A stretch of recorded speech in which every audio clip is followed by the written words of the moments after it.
Welcome into the roundtable. I'm Brad Wakai. That is Tyson Gentry. We got a great show today for everybody out there. It's finally time for betting season here. We've gone through all our divisional breakdowns for the NFL, breaking down football, different angles and things like that. We've been alluding to this for the longest time on our different shows that we've been doing. So we're finally giving you guys our betting show today, Tyson. We're excited. Yeah, and if you listen back through those episodes, there's probably a bunch of times where we're like, we'll talk about that more in the betting show, and we probably forgot about at least a handful of them by now. There is good potential. I mean, we did a lot of content for everybody out there, so we hope you all enjoyed that.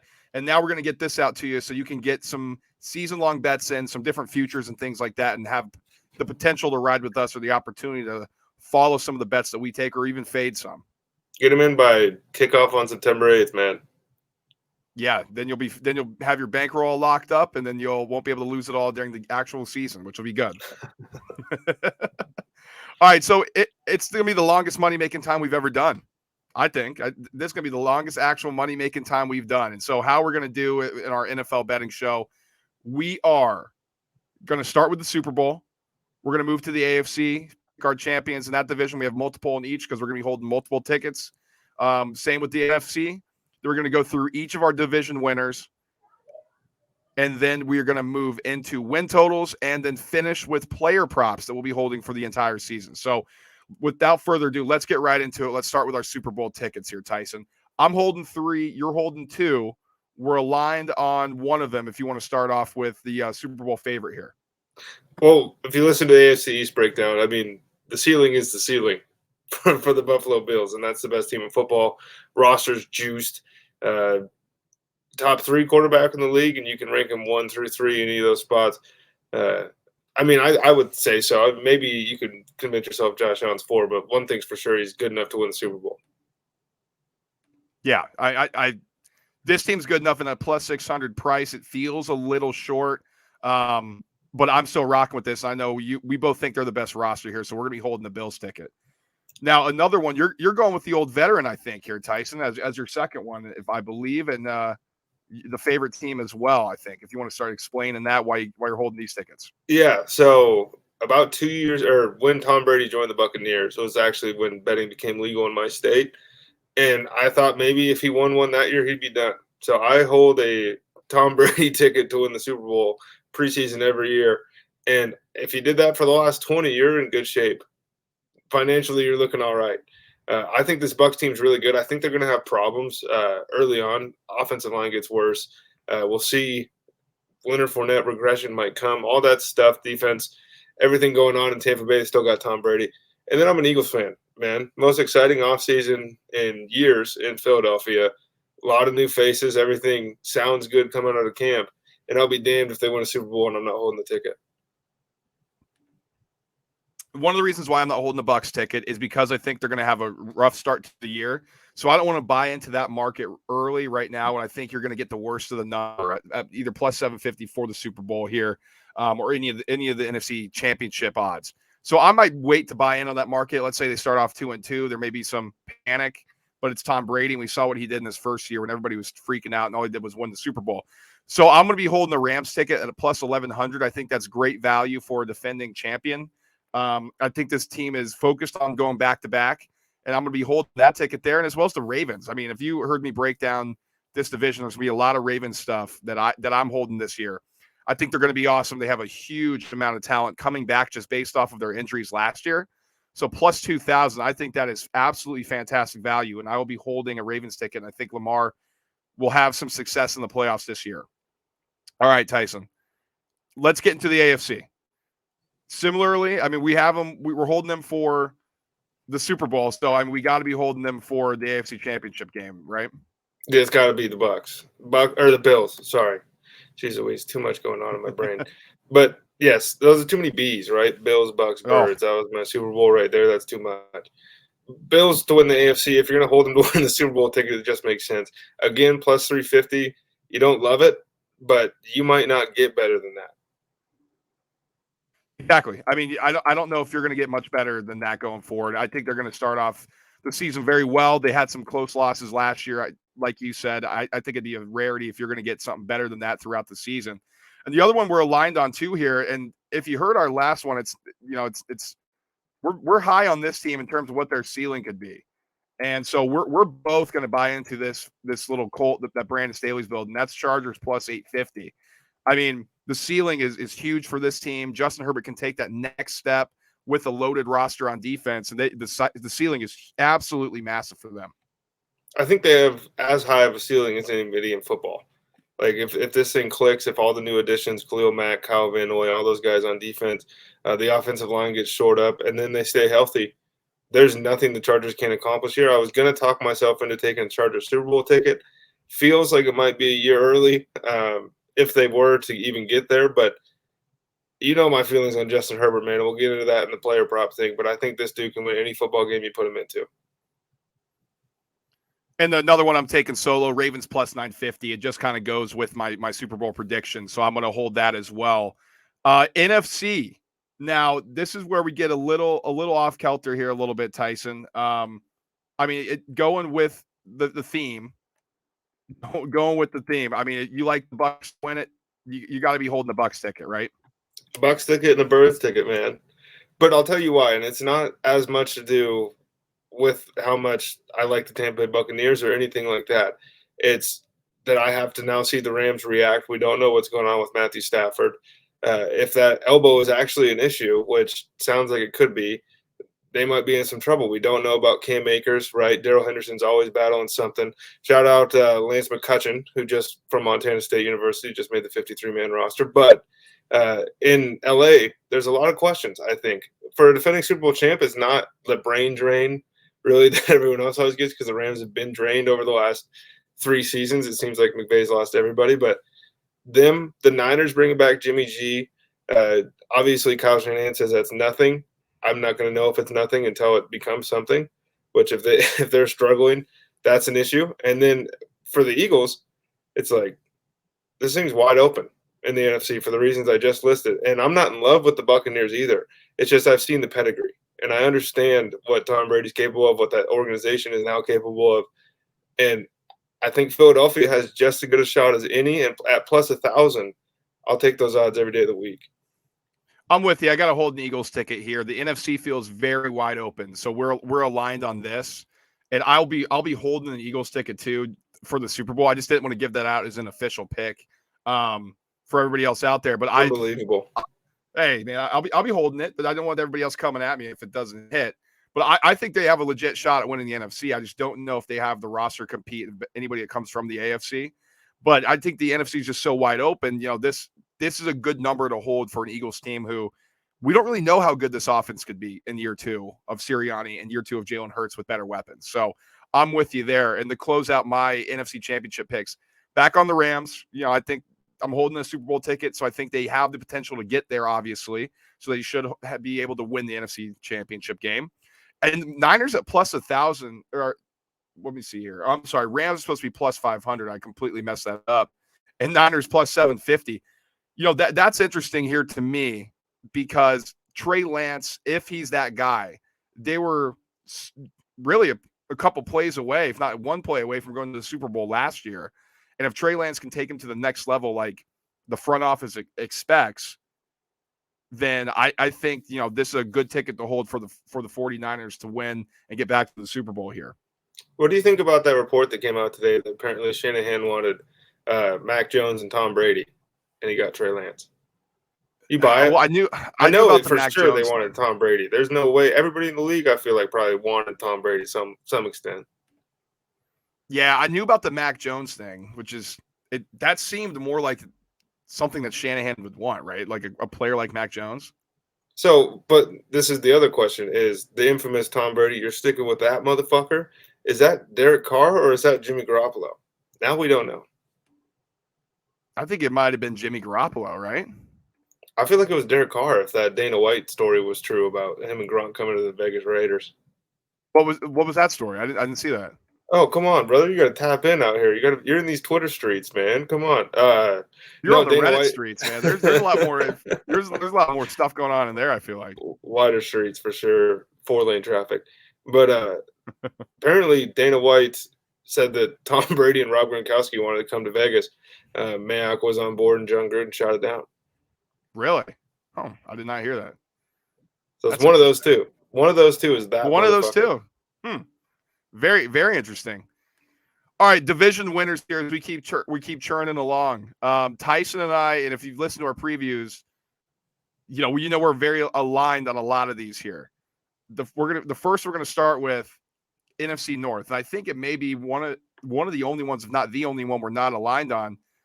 Tyson, you've got your guy. You're going with 12 still up in Green Bay, I believe. I won't call him my guy because I'm not an Aaron Rodgers fan, but I've seen that dude do some things that are pretty freaky, unnatural. He wins football games. And I understand they lose Devontae Adams. Obviously they lose edge rushing on defense, which could end up biting them in the butt. But the Packers at minus 155, when Aaron Rodgers has owned this division for, the better part of 15 years, I just don't see the improvement coming to – first of all, we'll get into the Bears, but I don't think the Lions are challenging for the crown, and I don't think that the Vikings are on the level that you do.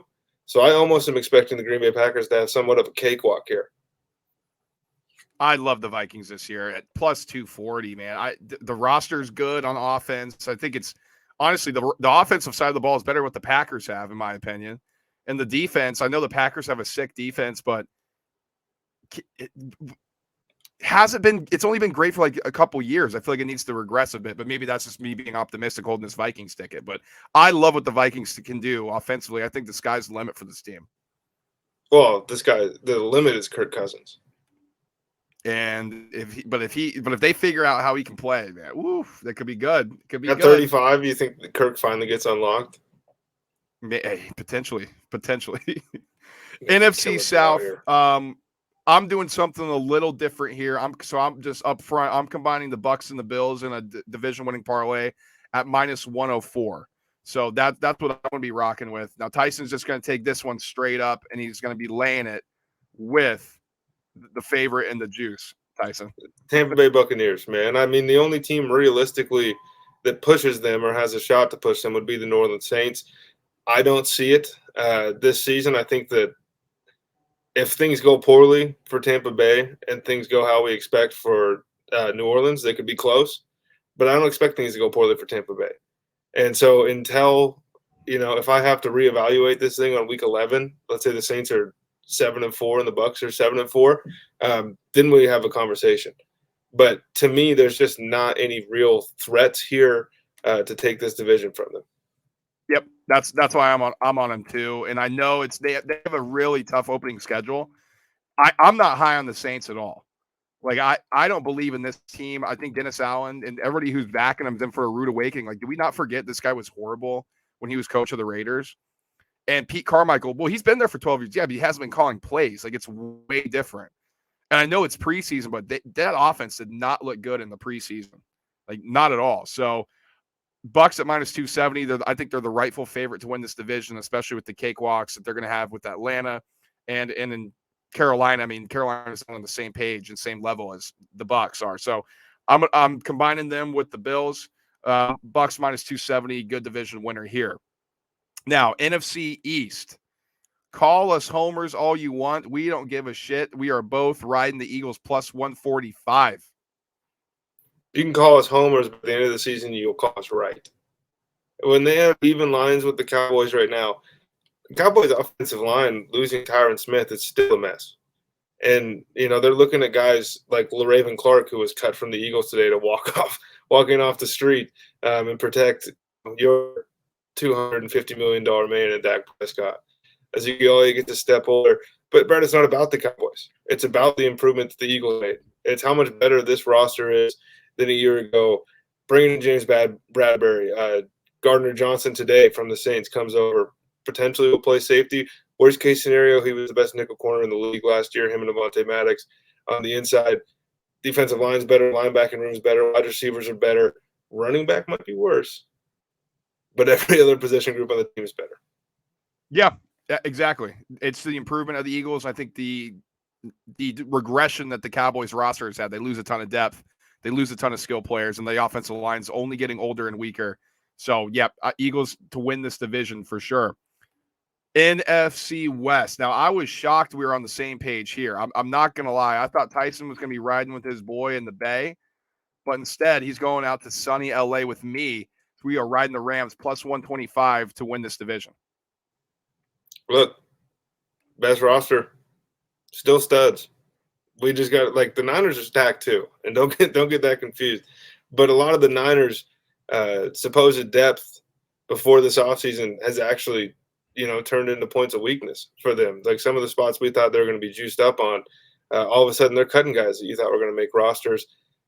Maybe there's a little something going on over there because for the last couple of years they've been pretty banged up, so a lot of these guys have been forced into action. But the Rams are the defending Super Bowl champions. Sean McVay got the monkey off his back. Matt Stafford got the monkey off his back. Bringing in Allen Robinson's going to, at worst, keep the wide receiver room the same and probably improve it. No disrespect intended to Odell Beckham Jr., but he played like 6 weeks with the Rams or whatever it was. You get Allen Robinson for a whole year. The defense, we know. Studs everywhere. Blue chippers everywhere. Bring in Bobby Wagner. This, if you were to build a Madden team, you might end up with the Rams. Oh, I mean, you said it perfectly, man. They got blue chippers everywhere on this roster. And I'm not sold that the Niners don't get hurt again. And why did I say that? They've been the most injured team the past 6 years. Like, they have the injury bug worse than anybody. And we don't know Trey Lance and how good he could be. Now, he could be awesome. He could take this team to the next level. But I'm going to go with the sure thing in the Rams. And yes, there are concerns about Matt Stafford's elbow. It's being a little hush-hush over there, which is making me a little nervous.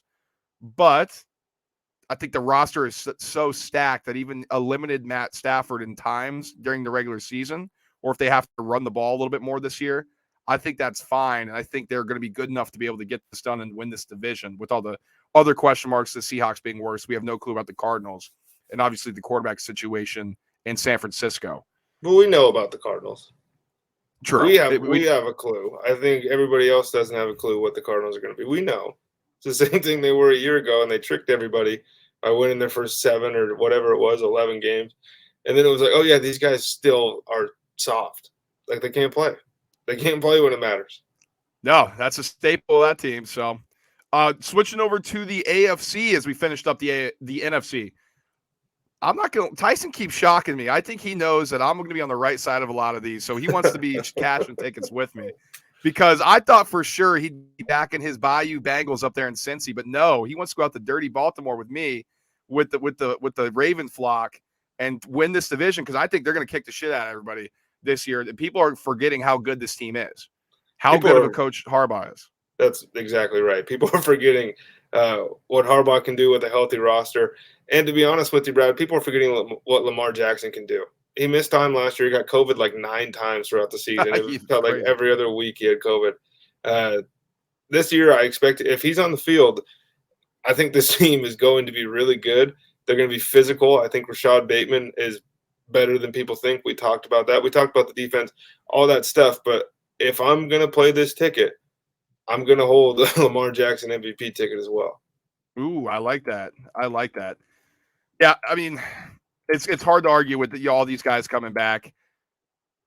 I know the Bengals are awesome. I know their offensive line improved, but I think I just think the Ravens are going to remind people how good they are. Let's see. AFC South, another one we're aligned on, and I think for good reason here. And I'm not going to lie to you, coming into the season, I was like, I think I may take a shot and hold the ticket on the Jags. The more I looked at it, the more I was looking at it like it's fool's gold. We're both on the Colts here. It's just too much like everybody loves him. Oh, Urban Meyer stinks. Here comes Doug Peterson. It's like, guys, I know Doug Peterson won a Super Bowl. Tyson are Eagles fans. We saw him coach every single day, every single play. It's not Joe Lombardi, or it's not Joe Lombardi walking in this thing.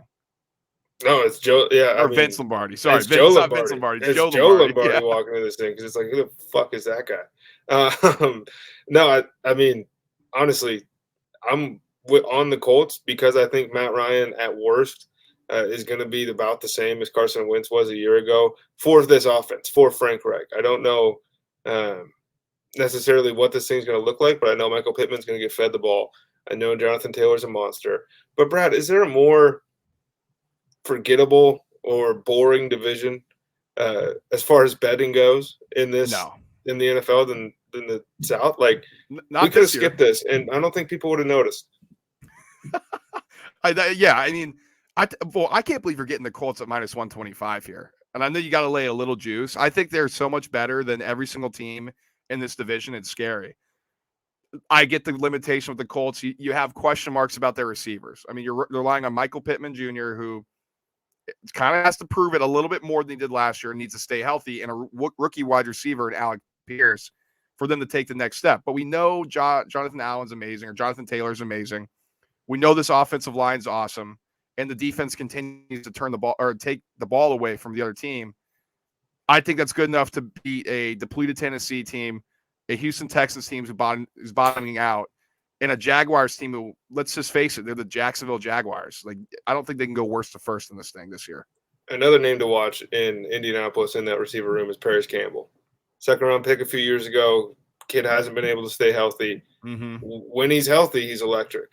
But if he can stay healthy, Nyheim Hines and him, that's a Matt Ryan wet dream right there. He only has to throw the ball like 4 yards past the line of scrimmage. Perfect. By the way, how about Marlon Mack getting cut? Isn't that crazy by the Texans? Remember 3 days ago when Lovie Smith sat Dameon Pierce in a preseason game because he was clearly the number one.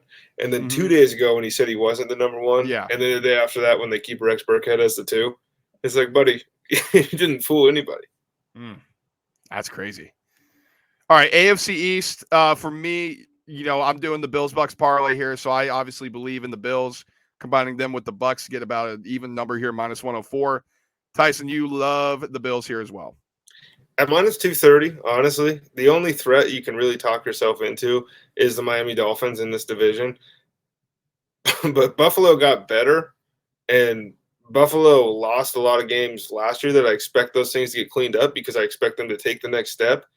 And, I mean, we're talking about a potential 13, 14 win football team here. Whereas in Miami, everything would have to go perfect for them to sniff those numbers. I mean, Miami's line's 8.5, and I think the Bills are 11.5.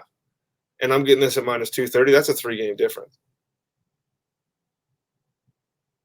AFC West. Now, looking at this may be the one where we're left with egg in our face, Tyson. I'm not going to lie to you here. Everybody in the country is going to be fucked by this thing.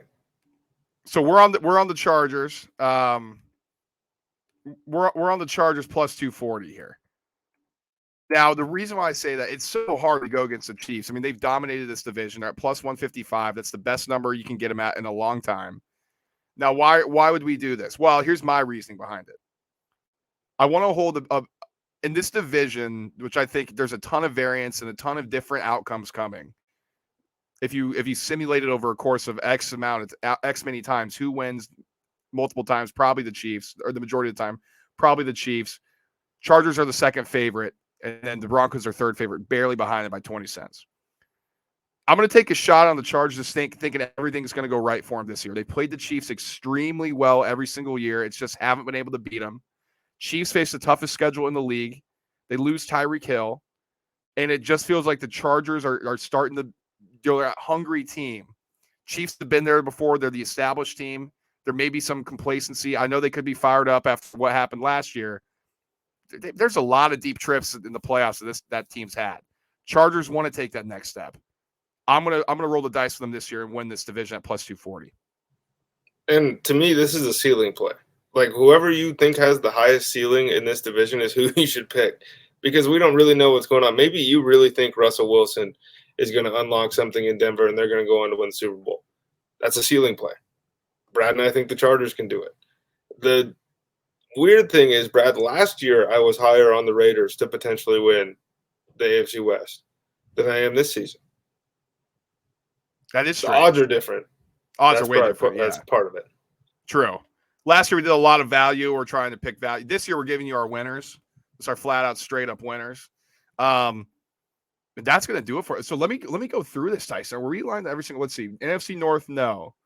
South, yes. Wow, it's all right. So it's just the NFC North. I can't wait till I'm right. Yeah, me either. I can't wait till I'm right on that. It's going to be 2026 when Aaron Rodgers hangs up his cleats. And by the way, dude, the Vikings cut 3 of their 4th-round picks from a year ago. That's insane. Yeah. Wow. They missed on all 3. Well, Kellen Mond was such a bad. That guy stinks. What do you mean? You didn't like watching him be consistently mediocre at A&M and then get overdrafted? You didn't I talk hated yourself that. into That was that stupid. guy? I just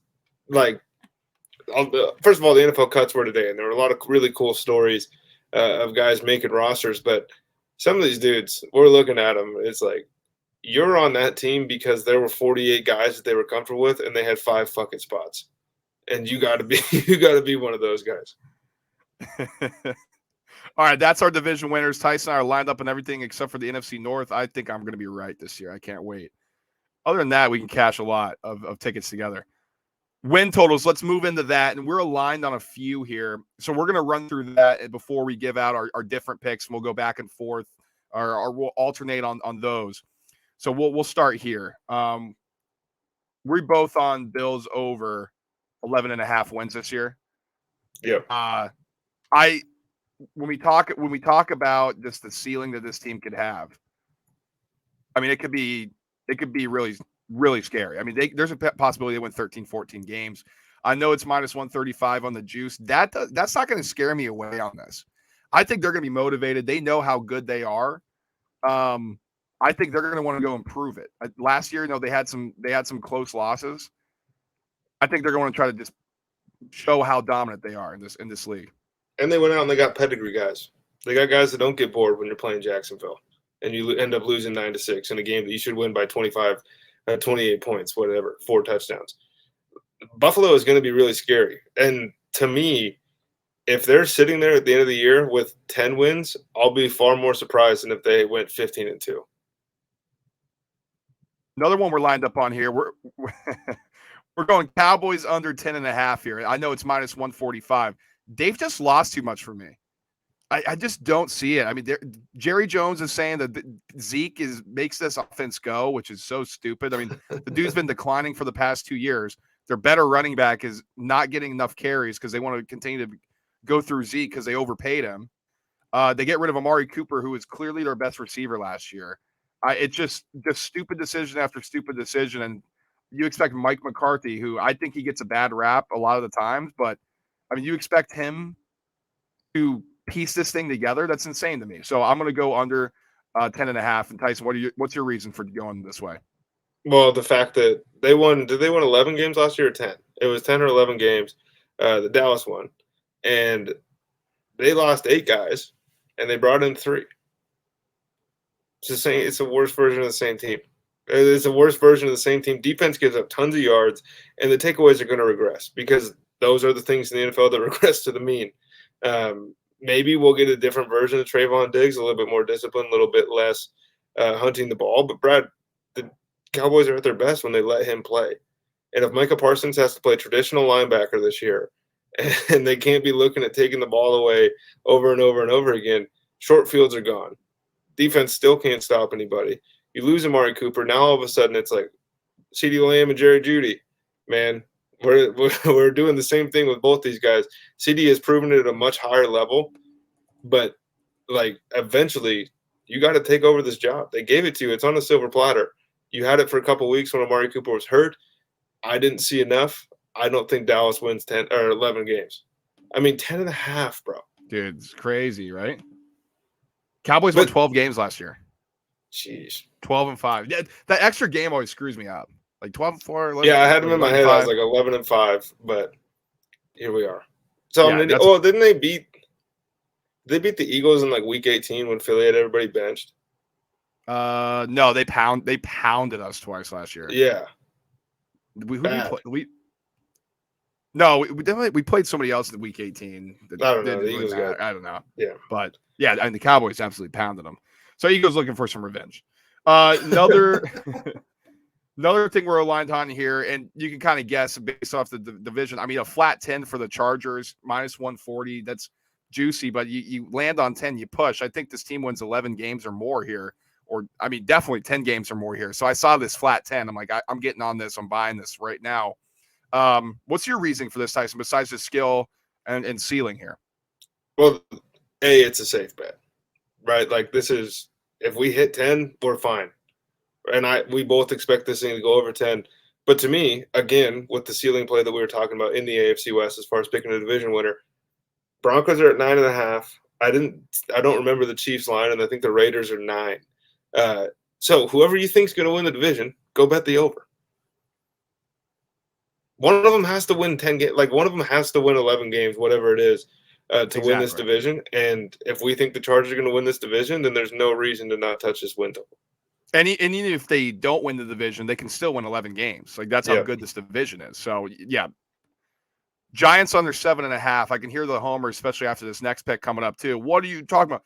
Listen, guys, I know some of the sharps are on the Giants out there. They're giving their reasons. There is no way Brian Daboll can come in year one. I don't care how good he is and turn this thing around. This is a bad roster. They have the most expensive wide receiving core in the NFL last year, and they had one touchdown catch. They have Daniel Jones at quarterback. And if he goes to that shit, they have Tyrod Taylor who can't fucking start anywhere he goes. Like, this is a horrible team. I don't see it at all. I mean, people are talking about Giants dark horse to win the division. Give me a break with the roster that they have running out there every single week. There's going to need to be some time to rebuild this thing. The number one most compelling thing for Giants over or Giants winning the division is that the NFC East hasn't had a repeat champ since like Bush was president or whatever it is. Yeah. So if that's the reason, and we're not talking about what's their strongest position group? Oh boy. I mean, you would want it to be receiver with all the money they're dumping in there, but I mean, realistically, maybe D-line. It's weak everywhere, man. Kayvon Thibodeau's already having surgery. Hopefully that dude is fully healthy, ready to roll by some point this season, hopefully early, because he looks like he's going to be a stud. But, like, building out from the trenches after you were a bad team and then you're relying on Daniel Jones.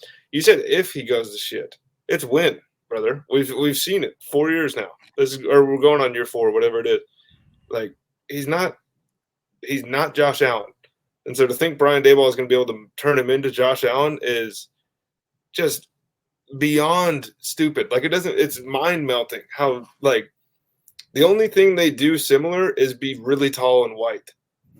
Like, that's like what they have going. Like, what are we talking about? Daniel Jones is pretty fast. Right. But in a different way. Yeah. Like Daniel Jones is fast, like how that kid in your middle school was really fast, but he wasn't always very good because he wasn't an athlete. Right. I mean, like Daniel Jones is obviously a better athlete than you or I. He's in the NFL. The dude is, like, among normal people, the dude's a stud. But how many times is a quarterback going to go in a straight line 70 yards? We've seen him do it once, and the dude tripped over his own shoelace at the 10. Yeah, exactly. And just to round out our homerism here, we're going to go Eagles over 9.5. We're aligned on here too. I mean, we're double dipping here, thinking the Eagles can win this division. But going over at 9.5, I think they're going to have to win 10, even though we don't believe in the Cowboys to actually do it. Now it's twofold for me here. They're going to have to win more than 9 games to win this division. But I also think the roster is great and play an easy schedule, 3rd easiest in the league this year. They continue to keep getting stacked up. It's just all about Jalen Hurts. I think the elevation of the talent of the roster is going to allow him to make mistakes and still be able to win football games, unlike last year. They won 9 games a year ago. Yeah, one against the winning team, though, which is scary. But that's the funny part, is now they're walking into a schedule where at least preseason you look at it and you go, oh, they might just be able to do that again and get to this number. Like, it's not the most daunting schedule in the league. The team got way better, and they're coming off of a playoff appearance, and they got stomped by the Bucs in the wild card round, but they still made the playoffs, right? And I think that part to me is the most interesting, where you and I are very comfortable with saying the Chargers have the ceiling, but it almost feels like the Eagles have a stank on them from the way that the season ended a year ago. Justin Herbert's never thrown a playoff pass. Yep. I mean, you got to call a spade sometimes, man. And the Eagles made the playoffs. Average age of this team, they have 5 dudes right now that ages start with a 3. That part is scary. That's the part where I'm interested. Scary good. Well, but also, like, if you've got to be locked down, all this stuff, it's a lot of new faces in the locker room. The good news is that's Jason Kelsey, Fletcher Cox, Lane Johnson, Brandon Graham, like the guys that were there for the Super Bowl. So I think the veteran leadership, although they're very young, is still there. And last one here before we just go rapid through our other ones. Steelers under 7.5. I can't believe I'm going against my boy Mike Tomlin here. I mean, he just never had a losing season, but it's all streaks have to end. I think it ends here. I know the Steelers have looked great in preseason. You know who else went 3-0, 4-0 in preseason? Actually, the 0-16 Lions. Like, it happens a lot. And that doesn't mean anything when you're not facing any schemes and no pressure. This offensive line might be the worst in the NFL. And I know Najee Harris, he still did this. Yeah, but they know who Najee Harris is now. They know how to stop him a bit. And Ben Roethlisberger, with all his criticisms and all how conservative he was throwing the ball down the field last year, he's a little more scary than Mitchell Trubisky. Knows a lot more about the game than Mitch Trubisky.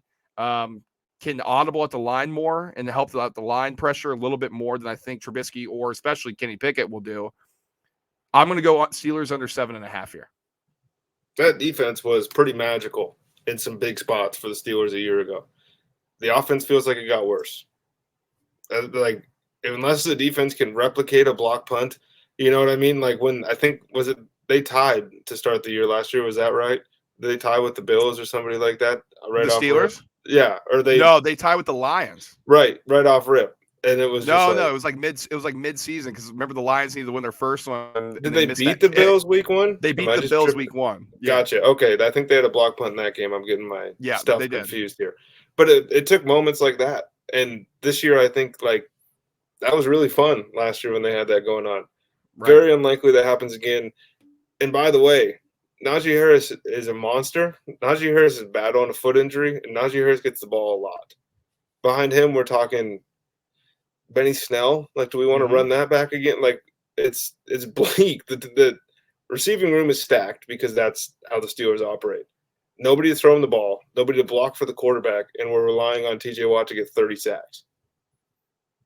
All right, I have 4 separate ones here that I'm going to run through. Tyson also has 4 separate ones as well. First one for me, Ravens over 10.5. I don't want to beat a dead horse here. Listen, they get all their guys back. I think they're going to be awesome. They're great at winning in the regular season. They're really hard to game plan for week to week. You get me over 10.5 at plus money or even money. I'm going to take that every day of the week with a roster. I think it's going to be very much improved. I mean, those are your boys. Like this, we should just rename it. Like you said, beating a dead horse, but it's a Raven. What's your under you're playing here, Tyson? Or another over under? Well, one that I really like this year actually is New England Patriots underline right here. I'm trying to find it. I had it pulled up. I think it's 7.5, 8.5. So we broke down the New England Patriots on our AFC East episode, and what we said was basically if you take Bill Belichick out of the equation and look at everything else that's going on, this team sucks. And then you put Bill Belichick back in that equation, and it's like, oh, he'll figure it out. But they're not going to win 8 games. I don't know if they're going to win 7 games, man. I'm not a fan of this New England Patriots roster.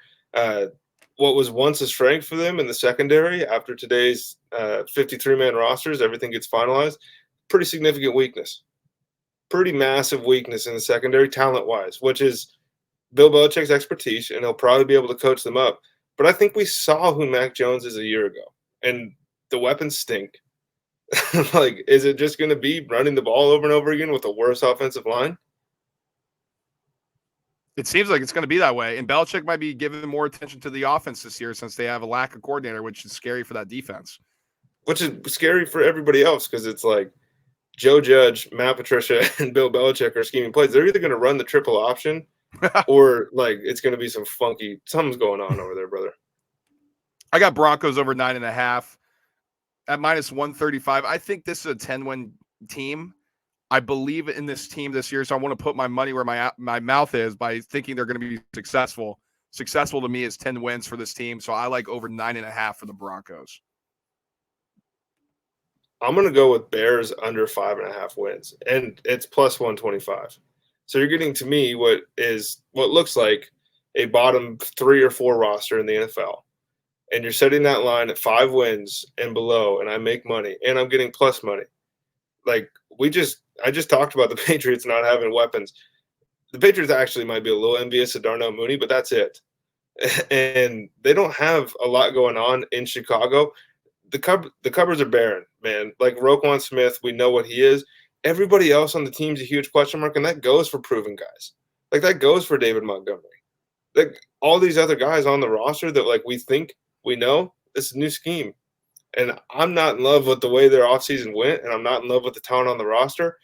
And I have two of these, and the Bears are one of them I'm playing to be, I think the Bears have a realistic shot at being the worst team in the league. Well, that goes into my pick because I'm taking them to have the worst record in the league. And if you listen to our breakdown, Tyson and I were both not high on the Bears at all. I'm not going to go into it here. Go check that out on our YouTube and Spotify and Apple here. But plus 750 for a team I think is purposely going to be looking to tank and reload this roster. I think that is fantastic value versus the other people on that list, Houston, who wants to ascend. They want to see what they have in their players. This is a no-brainer for me at plus 750. I'm going to take that all day here. Tyson, you have a couple more here as well that you're going to be playing. I have another under with the Seattle Seahawks, same number, 5.5. That one's plus 100 right now. Again, bottom tier roster, going through a complete rebuild with. I mean, it's the worst quarterback room in the NFL. It's got to be. By the way, shout out Drew Lock has lost 2 quarterback competitions back to back. He lost to Teddy Bridgewater and Geno Smith. The hope is gone, man. Like whatever little slim thought we had that he could potentially one day be a good player or even a passable player is gone.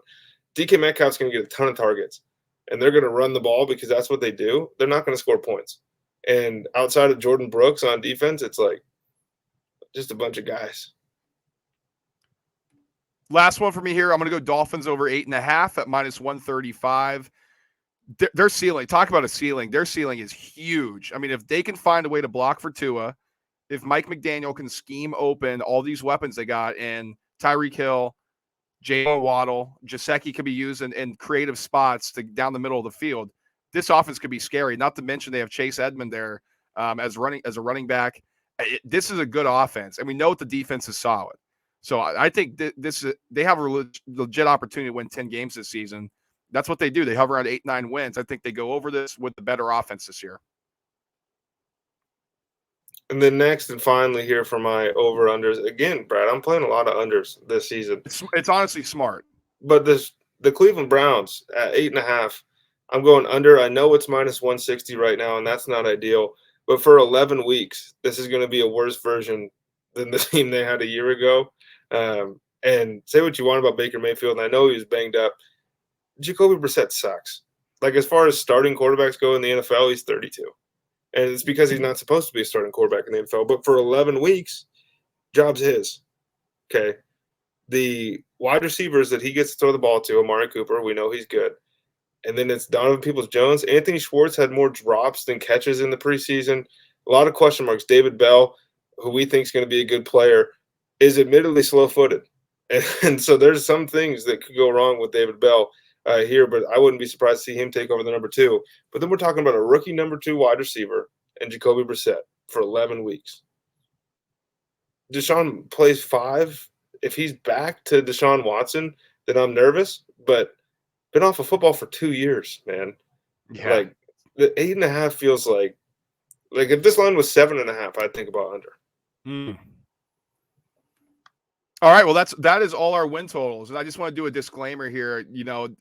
It feels like a lot. I have 9 picks out of 32.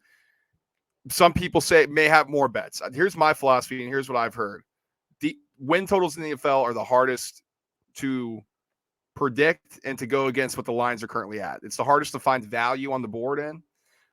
There are some of those that you got to pay juice for. I honestly think those are the safer ones. The ones that you got to, I think, roll the dice on a bit. Those may be the scarier ones to do. But ultimately, a lot of these are razor thin. So it's really if you trust in your evaluation of these teams, if you trust in your thought process of these teams going into the season, and just hoping that they can win a couple more games and a couple lucky bounces go their way or not. And if you have 17 really strong convictions on the NFL season, you're delusional. Like you can't feel that good about a lot of these lines. Some of the ones that we're going to play, I'm not over the moon about, but that's what it looks like as far as making money goes. That seems to be the best avenue. But if you're talking yourself in, like you watch Hard Knocks and now you have the Lions over, but then you heard Brad, and so now you have the Vikings over. When you get too many, and then you have three guys in the same division with over on the win total, you're screwed. There's no money to be made. No matter if the one bet that you make hits, you lose two. Exactly. And similarly with these player props we're moving into now, the sharps say you should play the under a lot because everybody wants to take an over. Why would you want to root for the unders here? So I sporadically have played some overs. I really did not pepper the board a whole lot. In terms of like the grand scheme of things here, like I played a lot of the season long markets at bigger numbers. And then I thought I found some value going through the board just based on data and history that I thought are valuable bets and based on their situation and what they've done in performances last few years they played. So that's my philosophy going in, Tyson. I don't know if you have philosophy you want to share before we get into it. Well, season-long player props are just health bets. Like most of these lines are very attainable for everybody listed. You'd probably do well to bet under on every single player listed on the book. At the end of the year, I'm sure you would end up going up. But who wants to play like that? So to me, they're health bets, and that's part of it. Like when I look at Christian McCaffrey's lines, I'm like, oh, if he's healthy, he's gonna smash. But I'm not interested in being burned by somebody like that again. So for me, it's shying away from a lot of those kind of shiny looking ones because you got to dig a little bit under the surface. Absolutely. So let's start off right here with our season long markets. Most regular season passing yards. I'm playing Justin Herbert at plus 650. I think he's going to have a huge year this year. He's favorite at plus 650, but I'm still going to roll with him here. Tyson, are you doing anything in this market?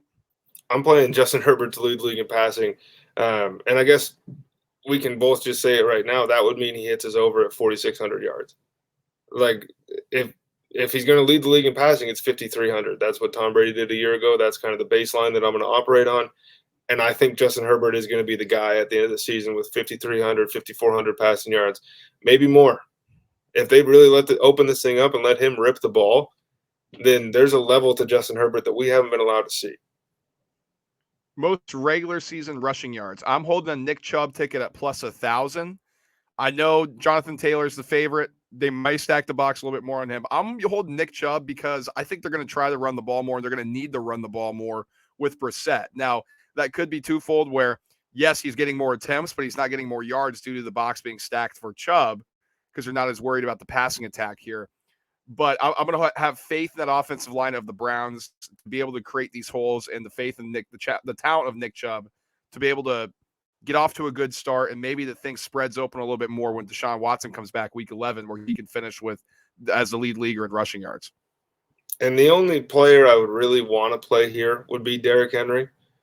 I think he's plus 750 to lead league in rushing. But honestly, like I said, he just missed 8 games or whatever it was with a broken foot.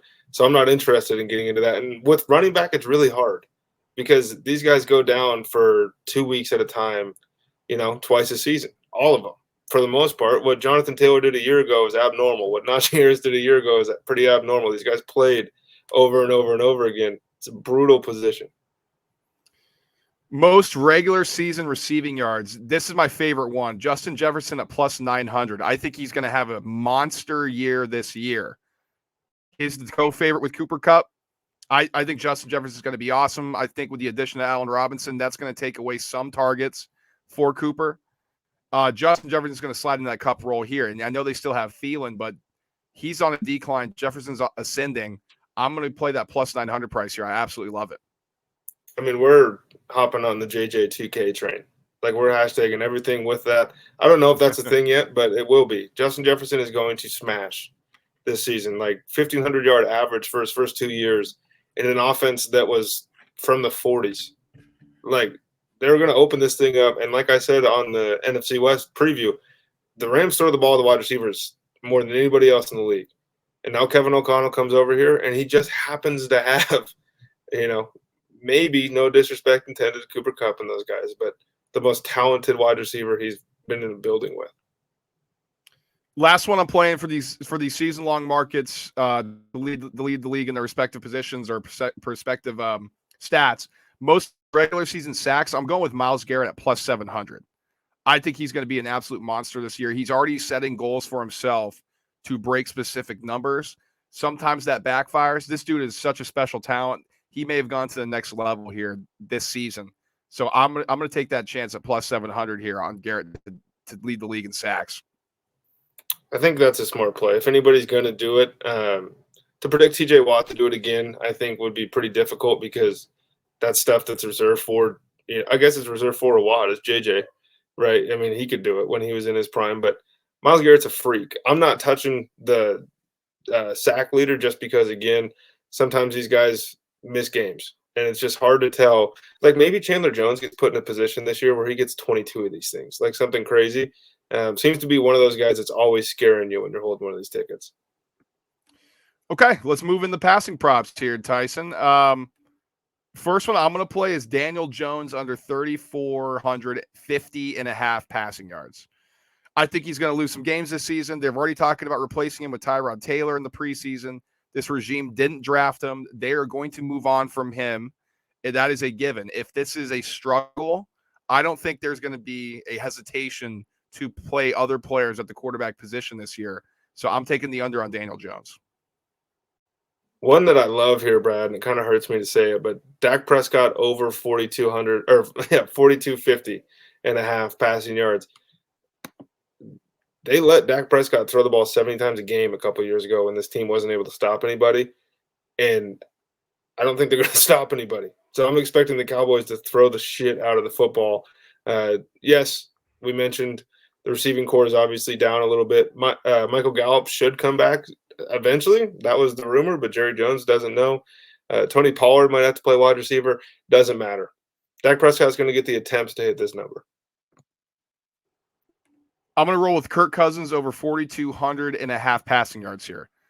Last year, he hit 4,221 yards. So, cleared it by 21 yards. He's going to have better. He's going to be able to throw the ball a ton more. Like he's going to be throwing the ball a lot more in this Kevin O'Connell offense. He could be at 4,500 yards, potentially knocking on the door for 5,000, I believe. So I'm going Kirk Cousins over his yardage. I'm going to play an under here, which is not something that I love to do on these markets, but it's something that I kind of feel like it's one that I'm just going to lean all the way into, and that's Mac Jones under 3,850 and a half passing yards this season. I don't think he sniffs 4,000 yards. Like I think he's probably somewhere closer to 3,600, which, by the way, like if Mac Jones throws for 230 yards a game, I think Bill Belichick will be plenty happy. I think that's kind of what they want to do. For him to hit 4,000 yards this year, I think would be kind of an aberration. He would have to have another one of those. Mac Jones has completed 80% of his passes. He's going to have a handful of those games to hit that number. So I'm taking the Mac Jones under. What other one I'm doing here? I'm going Russell Wilson over 4,050 and a half passing yards. He's gone over that 4 times. He's gone over that number 4 times, including back in 2019 and 2020. Last year, he didn't. He missed games and had the broken finger. He's got elite weapons here. He's got a more offensive-minded or pass-happy coach that he'll be working with in a pass-happy system that's going to let him cook. I like Russell Wilson to absolutely smash this number with the weapons he has here in Denver, too. And I already said I was taking the Justin Herbert over yards. But, Brad, I have a question for you. As the leader of Tuanon, are you interested in Tua at 3,800 yards? I should, but I'm not going to do it. Mac Jones is a higher number than Tua. I know. It's crazy. It's crazy. I don't know. I should take the Tua over. I was looking at it, but I didn't pull the trigger for some reason, Tyson. I don't know why that is. I thought you were a believer, man. I am a believer, but it's just maybe I might hold that later. Maybe you know what? I'm gonna hold that one for me. How about that? I'll hold that. There you go. Yeah, because it's too much Tua stuff to give out on the show, I think. But yeah, I love Herbert here. 4,600 yards. You and I both expect him to hit 5,000 this season. Smash. The last one for me here, Tyson. I don't know much more you have, or if you have any more. I have Ryan Tannehill under his passing number of 3,500 and a half passing yards. He's gone over that 2 times, yes, but I think there's a possibility that he could be benched for Malik Willis some point in this season. They're already looking for the future. I'm hoping it's this year for this number. Now, I'm not hoping for him to lose his job or anything like that, but I want to cash this bet. He seems Sure like the sounds nicest like guy. you are.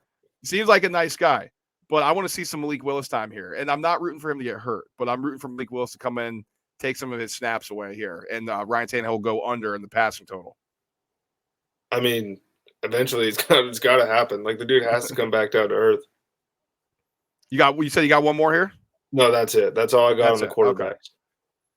All right. Well, that's it for our passing props. Let's move into our rushing props. I actually only have 2 here in the rushing props category, Tyson, and actually none on the yards. And a lot of that was due to what you said. It's a war of attrition, and running backs get banged up more than anybody. So I only played 2 touchdown totals, actually.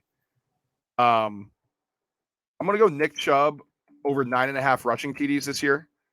Now, he finished over that one time, and he finished with 8 his 3 other seasons. He's going to be a workhorse. They're not going to have as good of a quarterback down at the goal line as they've had. I think Jacoby Brissett is a drop-off from Baker, and I think they're going to use him a lot more in the red zone, and he's going to score a lot of points, whether it's in the passing game. Here we need rushings, but I think they're going to hand the ball off a lot more because they're going to need more running yards from their running backs here. So over 9.5 for me here. Why don't you just roll into your next one? Because I have 2 here as well, and they tie in with each other. Okay. Well, my next one, you may not be shocked about this one, but I can't believe I'm doing this. But I'm going Saquon Barkley over his rushing TDs of 6.5. He had 11 his rookie year and 16 in 13 games the following year. I know he's been banged up, but this is a contract year for Saquon. Like, he's been talking his shit a little bit too. He's like letting people know he's back. So I'm gonna take a chance on him to go over 6.5 rushing TDs this season. Well, we move from Saquon to the real quad father. I have AJ Dillon here over 750.5 rushing yards at -112 and over 5.5 touchdowns this season at -134. I love both those. And I was telling you pre-show that even if AJ Dillon isn't who I think he is, I'm still comfortable he hit 750 yards. And look, they're talking a lot about running 2 running back sets, and I know it sounds like, oh, they're just saying that. When you've run through the Packers roster, they're both part of their best 11, Aaron Jones and A.J. Dillon. And I think A.J. Dillon, by necessity, takes over a lot of that rushing work, because I saw it happen over the second half of last season when he actually outcarried Aaron Jones to end the year from like week 9 on or whatever it was. And then the fact that, somebody has to absorb that target share from Devontae Adams. And one thing I know for sure is that Aaron Jones is a really, really good satellite back out of the backfield. He's really good at catching passes. Aaron Rodgers loves him. And so, again, the rushing work will fall to A.J. Dillon. A.J. Dillon, to me, is another one that I'm going to play for myself. I won't give out officially, but A.J. Dillon goes over 1,000 rushing yards. I think this dude is going to have a really big season. I love the A.J. Dillon over 5.5 rushing TDs as well. I missed that. I think I put it in the wrong section here, but I'm on board with that with you as well. We were talking about this, pre-show. I mean, we're loving A.J. Dillon this year, especially, to get into the end zone a lot. And I think a lot of late touchdowns late in the year too. This is going to get super cold there, and he's a workhorse. Well, that's the thing too. At 5.5 for touchdowns, like how many inside the 5-yard line carries would you project this guy to have? It's certainly at least probably triple of that 5.5 number. And then if he converts on half of them, we hit. Exactly. All right, that's our rushing props, right? You're just playing Dillon in the rushing market? Yeah, just because there's a lot of guys that I really like. Like, I think DeAndre Swift could smash this year. I think Javonte Williams could smash this year. But again, it's like outside of certain guys, you don't really want to get too deep into the rushing prop market because it starts to look like 4 games missed, 8 games missed, 6 games missed. And then you just end up throwing the ticket away by week 11 because you're just cooked. Exactly. That's why I'm only playing a couple here as well. Let's move into our receiving props then. I actually have a bit more in terms of the, yards and touchdown. I think I have 8 here, and mainly due to this is a passing league. Receivers are protected a lot, and they can get banged up, but I think there's still enough games for them to make up time here. So I'm going to play Amon-Ra St. Brown over 850.5 receiving yards. Tyson, he had 912 last year. He's trying to prove people wrong. I think this offense is going to be a lot more pass happy. Dan Campbell's not going to be calling the plays as often this year. Anthony Lynn was a disaster for him. So they have a new offensive coordinator here who's a little bit more new school minded. Goff maybe settled in a bit more too. Offense line is pretty good for him. I'm going to take the over on Amon-Ra St. Brown as receiving yards. And second-year wide receivers break out at a higher rate than any other position and pretty much any other year in the NFL. So I don't hate that Amon-Ra St. Brown one either. And like we said, you can say he got all these targets when nobody was on the field, but he was the one who caught them. Like he still did it. One, Brad, that I'm just going to take that I think is just an easy layup. It's one that I played for the last couple seasons. Brandon Cook's line is 950.5. Life taxes or death taxes, and Brandon Cooks getting 1,000 yards. Man, it's just 950's cutting it close. I think actually that they're going to try to see what they have in Davis Mills this year. I think Brandon Cooks is a good wide receiver, and I think that he gets 1,000 yards. Yeah, you love Brandon Cooks, man. And I spelled his name wrong, unfortunately. Here, hold on a second. Let me show some respect to the 1,000-yard guy here. But no, you were saying that, and I was listening to you. I think Davis Mills, they're going to try to air it out with him. I just couldn't do it, man. It's the concussion things. He gets hurt a bit. It's scary. It's right on that number, right on this 1,000 mark. But oh man, I want to take it with you, and I was thinking about taking a Davis Mills line, but I couldn't pull the trigger on it. I tried to be a little bit more disciplined with some of these for myself. Some of these season bets that we're making. Just be disciplined with these 19-week things that we have going. Exactly. CeeDee Lamb over 1,150.5 receiving yards. Now, he's never gone over that in his 2 years, but he's the number one receiving target now. He's going to be targeted, or at least he should be in this offense, a ton by Dak Prescott, who you think is going to go over his number and be throwing the ball a lot.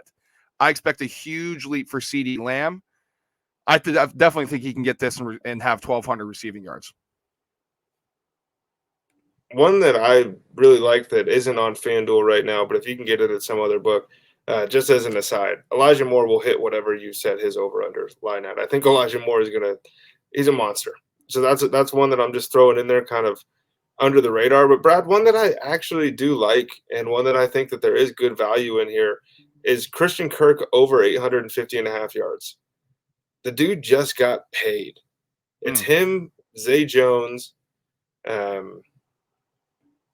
that's it. Like, like that's pretty much what they have. Christian Kirk got paid. They're going to pepper Christian Kirk with the ball. He's walking into a situation here where he has to be a player that we haven't seen him be before. But I think Trevor Lawrence is going to be afforded the opportunity to hit Christian Kirk for 1,000 yards. And I think at the end of the year, his contract will still look bad, but people are going to be able to talk themselves into it a little bit more. I'm taking your boy Cortland Sutton over his receiving number of 950.5. We're both on this one. You are? Okay, good. Because listen to this here. In 2019, with Joe Flacco as his quarterback, Drew Lock as his quarterback as well, he went for over 1,100 yards. He had 776 yards last year. He was a little banged up, and he also had Drew Lock and Teddy Bridgewater throwing him the ball. This year, he has Russell Wilson. This is a 1,000-yard receiver.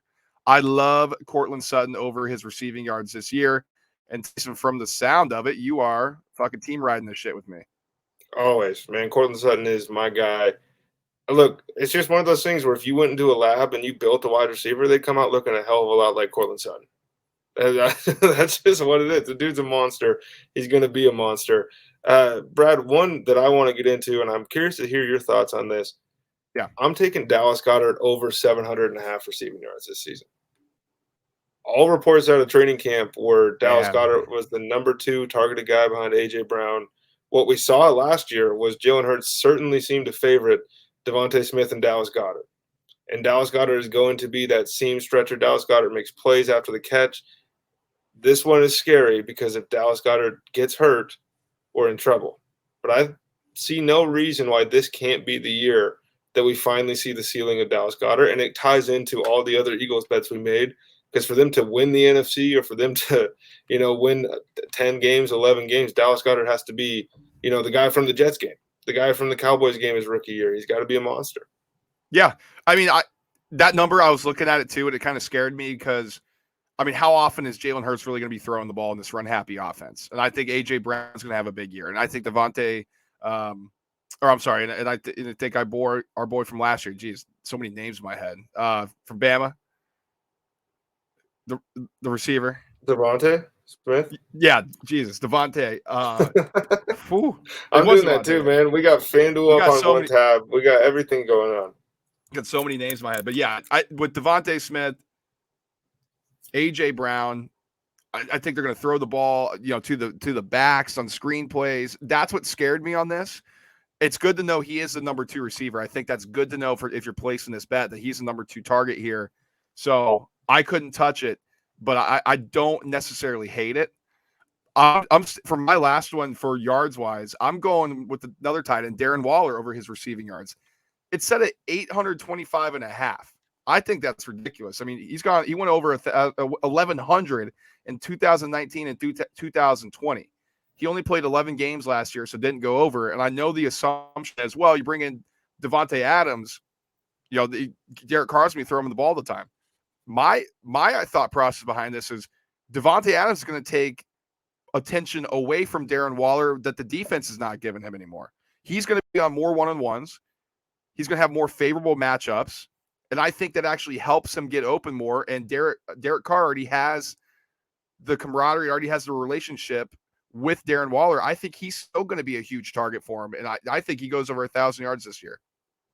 And the beautiful part of this is if people out there are listening and they think you're wrong, they're going to rush to place Devontae Adams tickets. When the real beneficiary, like if you think that Waller is going to be, underperforming, then Hunter Renfrow is the guy to take the over on. Like there's options here, and I like the Darren Waller one a lot. But Brad, I'm going to end this receiving one with my favorite bet in the NFL this season. I know we've talked a lot about him over the course of the show here, but Justin Jefferson's over under for receiving yards is 1350 and a half. 1350 and a half. Rookie year, he had 1,400 yards. Last year, he had 1,600 yards. They're setting the line below what we've seen his floor to be. I know 2 years isn't a big sample size, but they're projecting Justin Jefferson to now have his worst season as an NFL pro. Justin Jefferson is about to have his best season as an NFL pro. He's about to get the most targets he's ever got. He had 108 catches a year ago. Realistically, that number could go up by 12. He could come out of this season with 120 catches. And if he has 120 catches, we're not talking about 1,350 yards. We're not talking about 1,500 yards. We're wondering if this dude has 1,700 yards this season. That's a great handicap, Tyson. That's a great one. I mean, I'm with you there. I think he's going to be an absolute stud this year. I'm moving into the TD market for me. AJ Brown is going to go over 6.5 receiving touchdowns. He had 8, 11, and 5 his past 3 years. Now 5 last year. It was a rough year for the Titans. Without Derrick Henry, that obviously put a lot more pressure on the receiving core and Ryan Tannehill. But 8 and 11, the previous 2, 6.5. This is going to be their weapon down in the red zone. Like he's the matchup nightmare. He has that connection with Jalen Hurts. This is way too low of a number for me. So I'm going to go AJ Brown over 6.5 receiving TDs here. And I'm going to stay on that 6.5 line with you, but I'm heading out to Indianapolis with Michael Pittman Jr. Okay. I think he's going to be the number 1 target this season. I like what I've seen from Michael Pittman so far in his NFL career. I think that trajectory is right where you would really like to see it if you're a Colts fan. He's the unquestioned number 1 in the offense. Matt Ryan throws a pretty fade at the goal line. And Michael Pittman Jr., I think, easily hits over 6.5. If I told you that Michael Pittman Jr. finished this season with double-digit touchdowns or 3 touchdowns, what would you be more confused by? 3 touchdowns, probably. And to me, I expected this number to be somewhere closer. T. Higgins is at 7.5, right? Like Mike Williams is sitting here at 7.5. I think that the opportunity for Michael Pittman Jr. is higher than it is for those other guys. Devontae Adams over 9.5 touchdowns. Now, yes, the yards I think are going to go his way. I think where he's going to be the biggest impact for this Raiders offense is in the end zone. 12 touchdowns, 10 touchdowns, 13 touchdowns, 18 touchdowns, 11 touchdowns are his numbers in the past 6 years. 5 out of the past 6 years, he's had double digits. Why can't he do it with a guy he's known since college? Why can't he do it with an offense and Josh McDaniels, who does great at getting receivers open, especially down around in the red zone, which is something that the Raiders have struggled with for a while now. I think this is a great value play for Devontae Adams at 9.5 here. I like the over a lot with this number. And you were crazy if you thought I was getting out of here without putting a Cortland Sutton bet down. Just a solo 5.5 touchdowns for Cortland Sutton. I think Cortland Sutton might end up running up some classic Russell Wilson. He's down there somewhere. We might get 4 of those. And then all of a sudden we're like, oh, 4.5, 5.5. Like we hit that by week 9. I think Cortland Sutton is going to be the preferred target in this offense.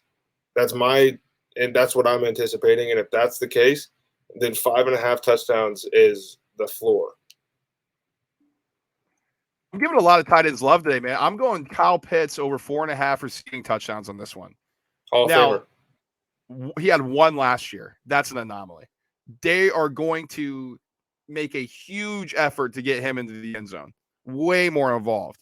Now, you go from Matt Ryan throwing you the ball to Marcus Mariota or Desmond Ridder. That's a downgrade. But I think Jonnu Smith had a great season. Delaney Walker. Yeah, they know how to use their tight ends in Arthur Smith's system here. Kyle Pitts is a great, great player. I mean, last year he had 1,000 yards. I think he's going to find himself in the end zone a lot this year. I'm going to go over 4.5 receiving touchdowns for him. Marcus Mariota loves the tight end. Yeah, he does. I mean, he does. We've seen that. And look, Drake London was the number 8 pick in the draft. And they're going to have to force feed him targets because when you take a guy that high, you have to. But a lot of teams that take a guy that high don't have a freak. And like Kyle Pitts doesn't even play tight end. Kyle Pitts plays wide receiver and gets to put a TE next to his name on the. He was also taken high too. So. Number 4. Yeah. So and he went over Jamar Chase. He went over Jalen Waddle, and that talent was pretty apparent. I think it's him and Mike Ditka are the 2 guys that have had 1,000 yards as a tight end as a rookie. And it just kind of went under the radar because Jamar Chase went crazy and because Jalen Waddle had 104 catches. I love Kyle Pitts. I think that whatever Kyle Pitts prop you want to play, I'm with you. Are you hopping on that too? I'll do it.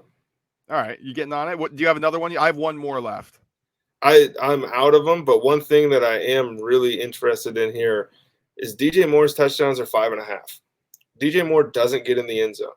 But has that been a product of Sam Darnold and the ghost of Cam Newton and PJ Walker and all these guys that have been throwing the ball the last couple of years? Baker doesn't love wide receivers, but DJ Moore is considerably the best wide receiver option on the Panthers. 5.5 feels like something he could get to. All right, last one for me here. I got to keep going, giving the tight ends love. I'm going to go Travis Kelce over 8.5 receiving touchdowns. Here's his numbers the past 5 years. 8, right at it. 10, over. 5, disappointing. 11, 9, barely over. That was last year. Tyreek Hill's gone. I think this offseason they're going to figure out how to change that bracket coverage with that too high shell. Travis Kelce's going to need to be a lot more involved in the end zone, especially around the red zone. I think they'll find a way for him to get into the end zone a lot this year. I think he can score double-digit touchdowns again. I think he's going to be the primary target of Mahomes. The one thing that I am a little bit nervous about there is, like, when we get down in the red zone, Juju's not really scaring anybody. And so it's going to have to be a couple of those classic Travis Kelce 31 yards hurdling 4 people and finding his way into the end zone. But guess what? He's shown us he's done it 5 years in a row. So Brad loves tight ends, man. This has been we should just rename it. Yeah. This is a lot of tight end touchdowns in the NFL this season. Brad's exclusively drafted tight ends to his fantasy team. I went to that camp that Greg tight end you or whatever. Tight end you, yeah. So I went to that, and I think it rubbed off on me, or at least maybe I just watched the video. I didn't attend. All right, shit, man. NFL betting show done. I mean, we've been alluding to it for a month now. We finally got it out of the way. I hope everybody enjoyed it. I hope you had your pen and paper out, writing some of these bets with us. I mean, I'm going to be playing all of these, and I hope you guys all know that we play all of these bets. Odds brought by FanDuel, as Tyson alluded to multiple times as well. So it could be different from book to book. We like using FanDuel for props and lines. So that is what we decided to do. This is just getting me more and more pumped for the season. I just can't. Oh my God, I can't wait. Man. I already know we're going to be irresponsible, put down some 17 leg same game parlay to open the season. It's a rite of passage. You got to do it. It's the rite of passage for the first but game. that is something we will be doing during the year too. Brad and I do same game parlays, and